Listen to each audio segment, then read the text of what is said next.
പരിപാടി ഇഞ്ചി മുളകും കൂട്ടുകൾ അങ്ങനെ അരച്ചെടുക്കട മമ്മാലി നെയ്യ് തിളക്കട്ടെ കോയി കാല് പൊഴിക്കണ്ടേ വേവു കണക്കെ ദമ്മിനുള്ളിൽ ഉണർന്നൊരു സമ്മാനം ബിരിയാണി ബിരിയാണി മക്ക ബിരിയാണി ഇത് മലബാർ ബിരിയാണി ബിരിയാണി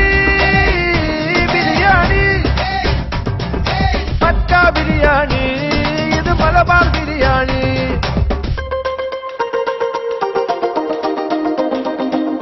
അരച്ചു വെച്ചത് എടുത്തുതാ അരിഞ്ഞു വെച്ചത് എടുത്തുതാ ചേലൊപ്പിക്കാൻ വറുത്തു കോരിയ അണ്ടിപ്പരിപ്പുതാ മൈദ കുഴച്ചുംതാ ഇത്തിരി തേങ്ങാപ്പാലും താ വടായി നിർത്തി വേവും കൂട്ടിൽ ഇടക്കിളക്കിത്താ ആവി പറക്കും ചോറിനരികെ നാവിനൊരാനന്ദം ബിരിയാണി ബിരിയാണി മക്ക ബിരിയാണി മിന്റ് മലബാർ ബിരിയാണി ബിരിയാണി ബിരിയാണി മക്ക ബിരിയാണി മിന്റ് മലബാർ ബിരിയാണി